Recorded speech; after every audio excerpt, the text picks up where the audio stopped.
Hi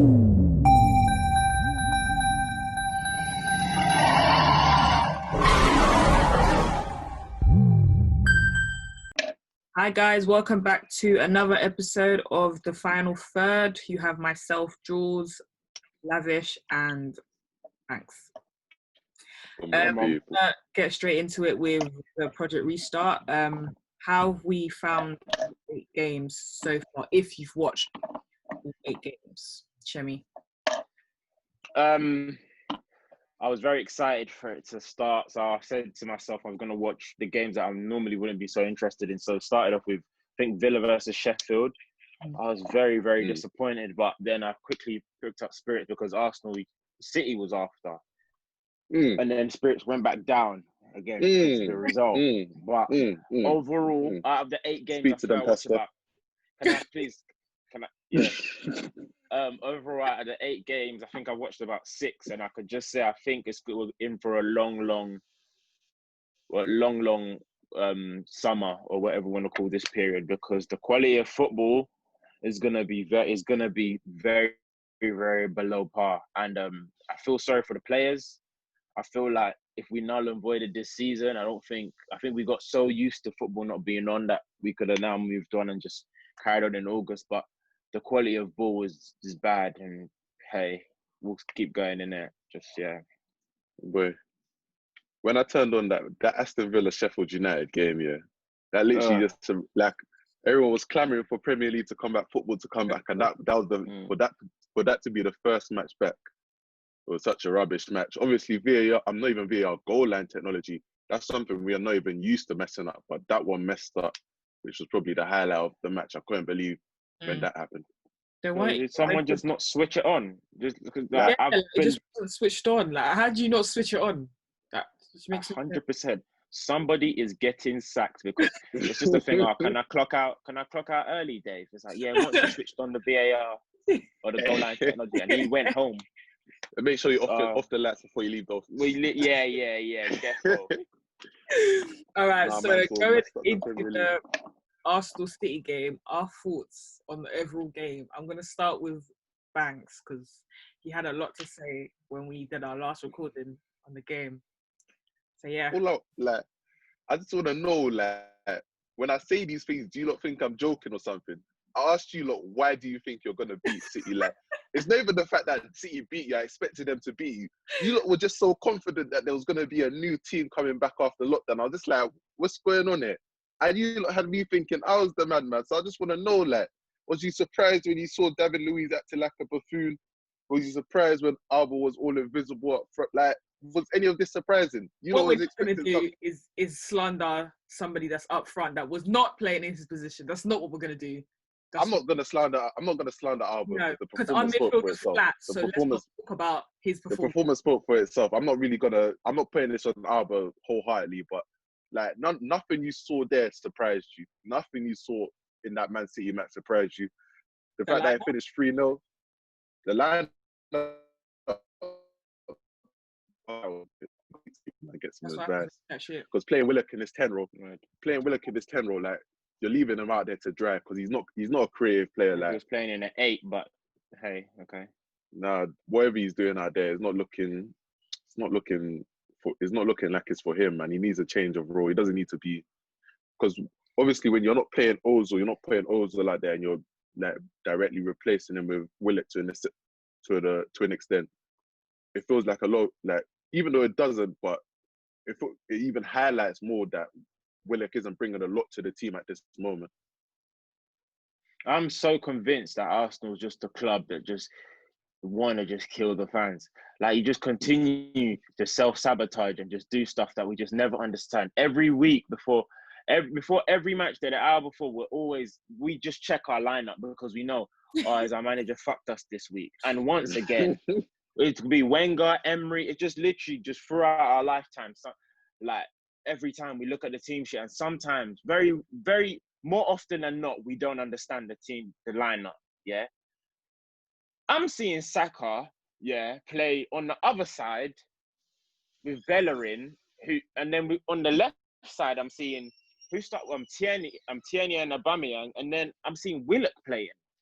Now, this is literally like a preseason lineup, and fair enough, everyone's not used to. And I know some people ain't fit, but what's going on there, bro? And I'm seeing Nketiah start.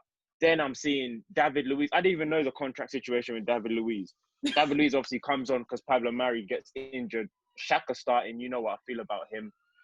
And then the only player that, obviously, even Guendouzi is so, there's just so much on him because he's... The problem we have with Xhaka is mad because did you not see the difference when he came off? So you feel like we played better? We played in the first 10, 20 minutes. We played so much better. It's the minute he came off, the minute David Luiz came on, that's when everything changed. I think you lot actually have to face the harsh reality that Xhaka is your best midfielder. I feel Xhaka's not that's the harsh. At one point, I feel like that's the harsh midfielder. We actually have to accept that he's decent. I feel like, okay, amongst his madness, yeah, we cuss him a lot, but the last 3 games after the whole madness he had with the fans, yeah, actually deeped it. He's not as bad as we think. Xhaka's not better than Douglas Luiz. No, I don't think we should do that. I don't think like Xhaka, in my opinion, he's still he's mad, you but lot have got like you can see when he comes off in your midfield. Yeah, when he comes off, you can see a difference. Like, we need to accept that. And that day there was a difference. Facts. Shem, who do you think is your best midfielder, please? You're literally picking between piss and shit. But it's like I would have to say Guendouzi. Oh I'd have to say Guendouzi or Torreira. Stop. I'd have to say but the thing is, what does Guendouzi? No, let me land. Let me land, bro. All right, cool. Land. Cool. All right, cool. The difference is, you say Xhaka can pick a pass, but the conditions for which Xhaka can pick a pass are so limited. It has to be on his left foot. He has to have time. You can't really be pressing him like that. And then even at that, it's the same like pass. And I don't think it's hard to pick that pass as a central midfielder. Guendouzi, all I'm saying is Guendouzi offers something that we don't really see a lot. What does he offer? What does he offer? Why are you cutting me off? Why are you cutting? Guendouzi's got heart.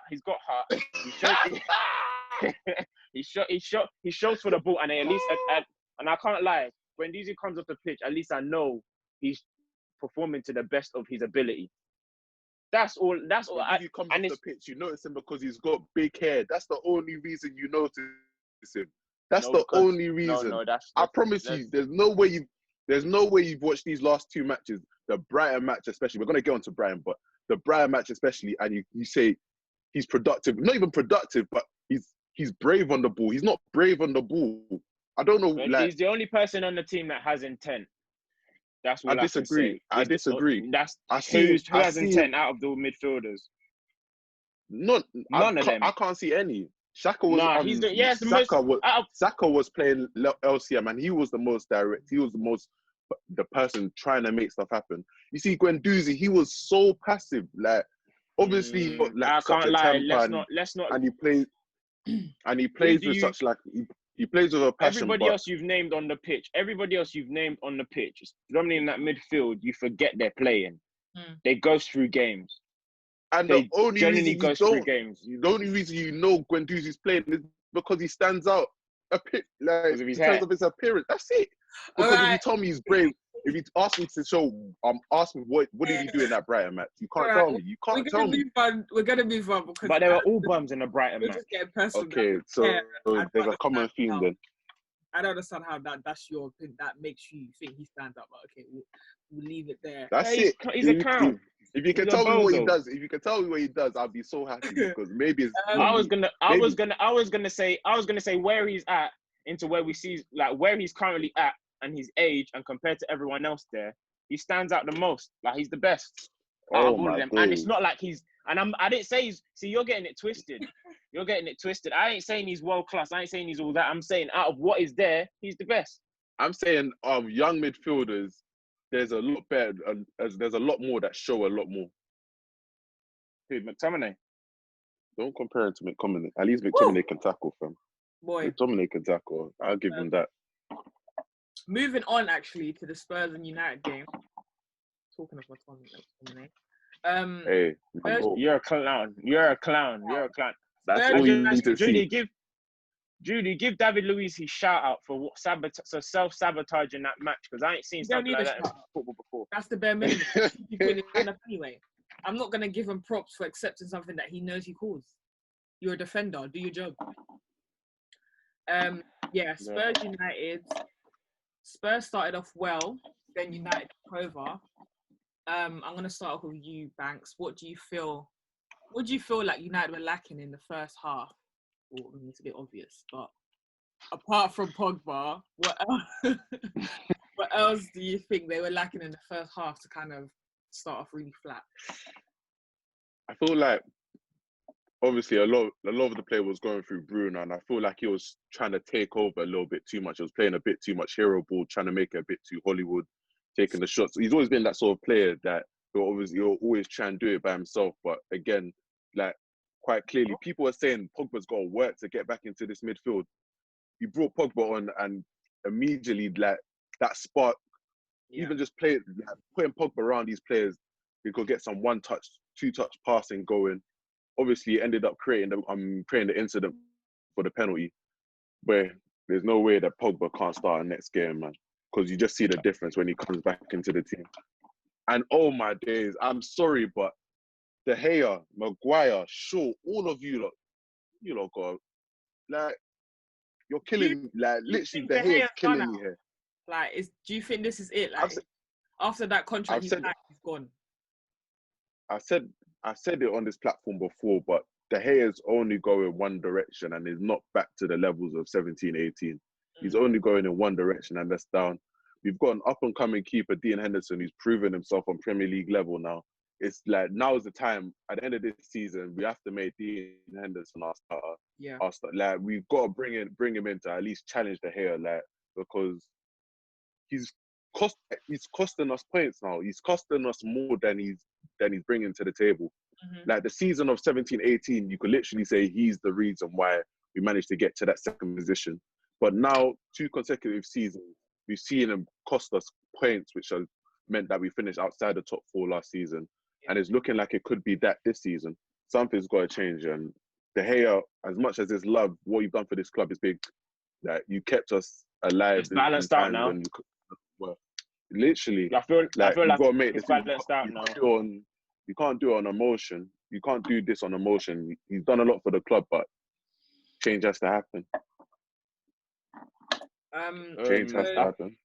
I just want to throw this out to Shemi. There was this whole thing that Pogba and Bruno couldn't play together. Some were saying they were similar players. Some were saying that who's going to do the holding and all that. What we saw we saw an example, like that match was a great example to show that they actually can play together. I think they play well together. What were your thoughts on that? I feel like saying stuff like it's so trivial. And that's the purpose of a manager being a professional, getting the best players on the pitch and getting a compromise between the two. And they don't really clash. It depends where you like deep lining playmaker or you can play one in an 8, and they can share responsibility. And players know between each other who the Don Dada is. I believe Bruno knows levels in terms of like Pogba's gonna Pogba. Yeah, this is Pogba's team. Pogba's franchise. It's Pogba's franchise, and Pogba, and we know Pogba better than Bruno. It's just good to see someone around Pogba's level beside him. I agree with what Banks was saying in the first half, in terms of Bruno was trying to do too much with what he had. I believe more so on the Spurs front. Spurs just showed me nothing, and maybe I'm being biased. Nothing at all. Maybe I'm being biased, but like there's just nothing. There was just nothing to Spurs. You're just literally waiting for United to get back in the game. Yeah. That's all. Mm-hmm. And maybe because it was flat, and I'm talking about this quality of football now in this current period, but you're waiting for United to get back into the game. Pogba comes on, and you knew it already. Like you knew what was going to happen. They literally had the one Bergwijn chance. And that was keep a mistake, and that wasn't even a chance. That was like a blunder from De Gea and Harry Maguire as well. I think I'm not sure who, but one of the mainstream pundits put them in the team of the season in terms of like he's had a fantastic season. But it's very mad how like his transfer we don't hear about the figure. We don't hear about it comparing him to Van Dijk anymore. And there's a reason, because he's not top 5. Harry Maguire is not that good, and it's sad. But where are you looking? Where are you looking? No, there's a flying I right thought so. across my face. Okay, no, I thought you was not. I thought you was trying to disagree. I was going to say you don't want to down this hill. No, Harry Maguire is not top. Harry Maguire is not top 5, and he needs, for him to be good. You need a centre back that literally compensates for all of his like weaknesses. And Lindelof ain't that guy. Like, we've got twin Zebi and Bailly. Bailly needs to be starting.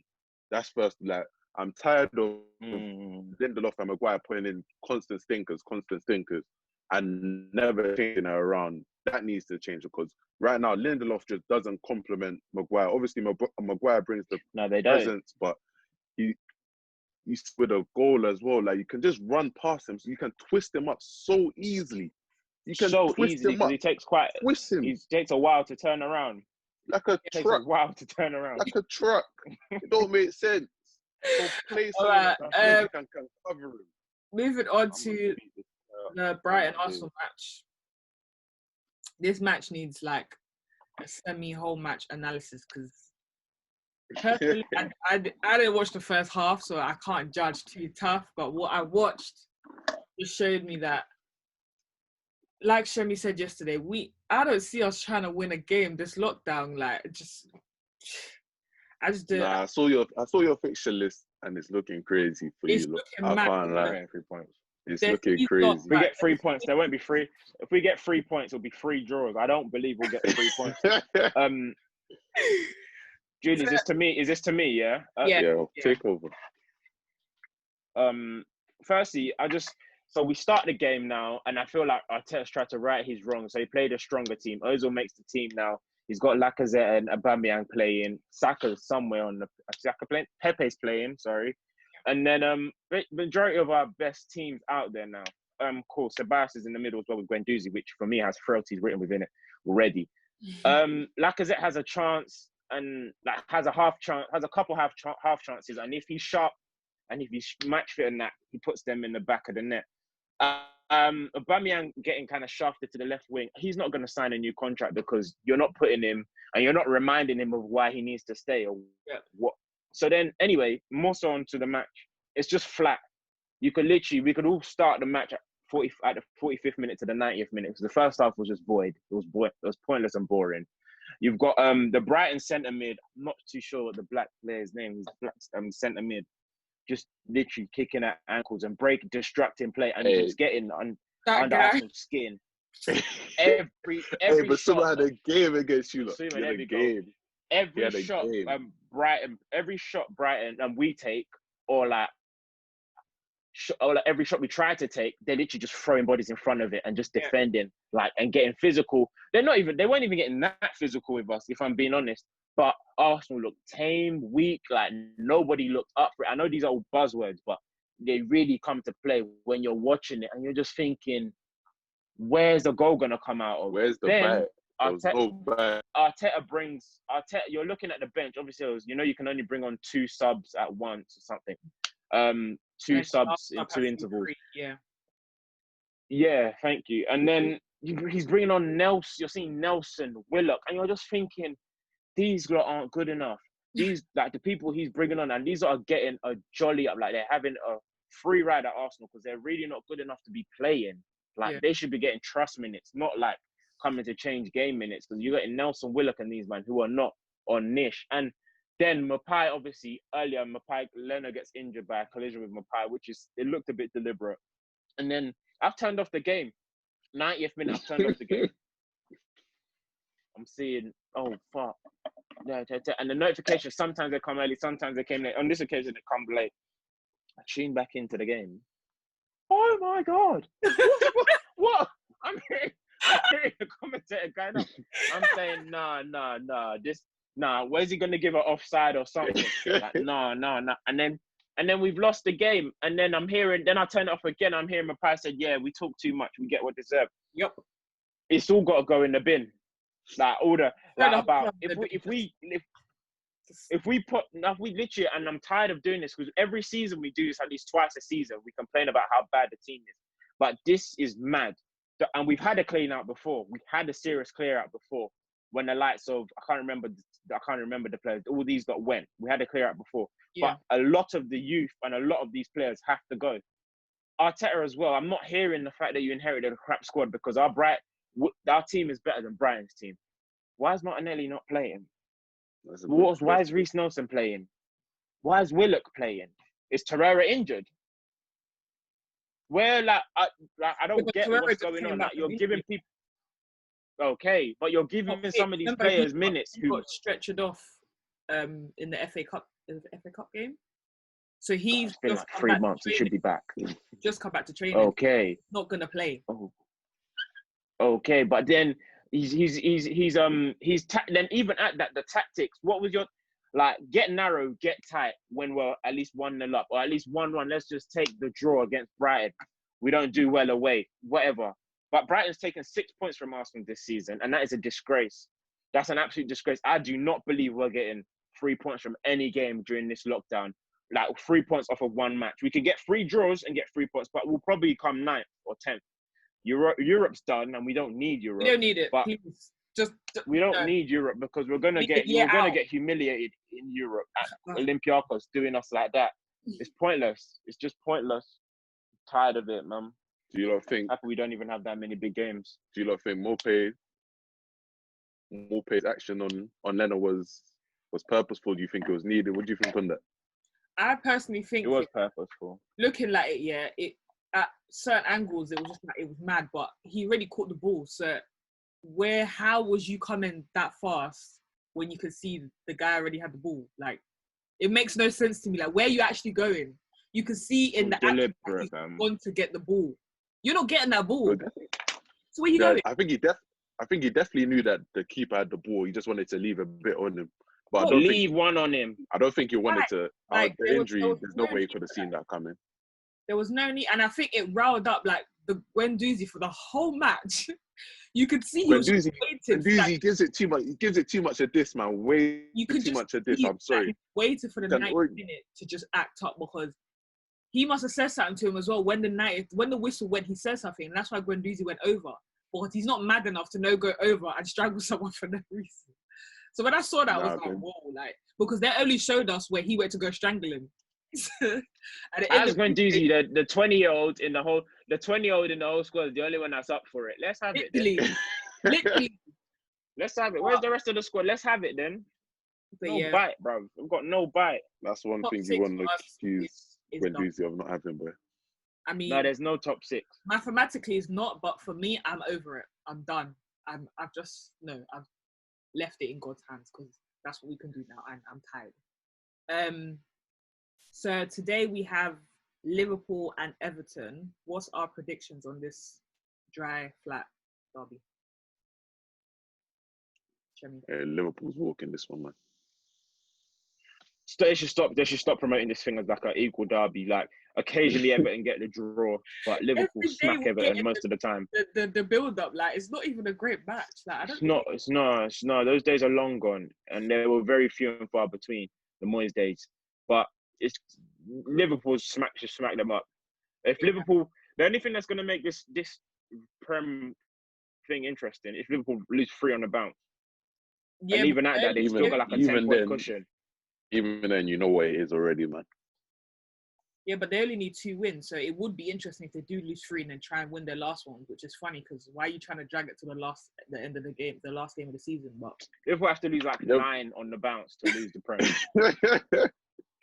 But we're gonna end off with talking about Black Lives Matter in the Prem. We've seen that they've taken action of taking the knee before every single match. Correct me if I'm wrong. I don't think everyone did it in the first game. Was it? No, they did. I think everyone did. They did. Staff do it as well, but some staff don't. I think it's just standing up. No, they did on the bench as well. They did. Do we think taking a knee or any action is effective for the Black Lives? At first, when I thought it was an FA mandated thing, I thought it was the Premier League that told everyone to do it. I thought, okay, I'm not really with this message, but then I found out that it was actually the players that put forward this, we want to kneel, we want to show solidarity. And that meant a lot more. When I found out that it was the players that put this forward, it meant a lot more because it meant that they are actually, there's a black players in the Premier League that are active, because we're used to black players holding their tongue. It's not really a topic, or not really a topic they want to talk about publicly. But the fact that they're willing to send this message, it gives me hope that, okay, now black footballers in the Premier League are going to be more outspoken with it. It's definitely something that they want to actively put energy towards changing. That actually felt good. If it was something that just came down from the Premier League, it would have felt a bit less like it was just, okay, let's get this photo up, let's get this image that we're trying to change something. But the fact that it's the players that put it forward, it did mean more. So the Black Lives Matter on the shirts. Shemi, how long do you think this can be kept up for? I think they're only keeping it for, is it 10 or 12? 10 games. Yeah, I think the 12. I think however long they're keeping it for, it's not that it's enough, but it's better than nothing. And this is the best step they've taken. The kick it out campaigns and that is all blasé, and they do it that we've been seeing. Say no to racism that we've seen over the years, since from when we used to play at Highbury and they used to do stuff like that. But this is the most pronounced, and this is the most. And obviously some industries are doing it because they don't want to look bad and get left behind, whether it's genuine or not. But we have to take it that they're still doing it. And I must say, for the first game, the Villa and the Sheffield match, Sky Sports really went in on speaking on these issues. They've got Micah Richards speaking. They've got, I can't remember the guy's name. He was an ex-Villa player, an older guy, something Taylor. But they got him speaking, and they were just really stressed on the issues, just even about, and it was quite raw in terms of like they were personalizing it in the terms of it's not like we need to do better. Yeah. It's like they were saying stuff like even us at Sky, like they were proper like going in, and but you have to also take it with a pinch of salt, because not too long ago when Gary Neville was speaking in the studio, and David Jones, or the presenter, was like, oh, just to say this is the review, not the views of Sky. This was like early in the year when he said some issues. So you have to remember that maybe we're all here for growth, but let's just be genuine. Let's just see if it's genuine, rather than it's bandwagoning. But yeah, I'm happy they're doing something about it. And like when you say it has to be genuine, it's like it literally has to be genuine. Like it has to be reflected. Even like you think about when they bring, like everyone knows it with the way Graham Souness, Roy Keane go up and talk about people like Pogba. It's been a like ongoing thing, and unless they're willing to change those sort of aspects, that will show how dedicated they are to really changing. Because obviously your Graham Souness, your Roy Keanes, they're going to get. I haven't seen him yet, to be honest. They haven't brought him in yet, to be honest. Yeah, they haven't. So their attitudes towards that and what they let Graham Souness get away with while he's commentating and while he's doing punditry for them will also show a lot. Yeah, definitely. Yeah, we'll see. We're gonna finish off there. Thank you guys for watching, and we will see you next week.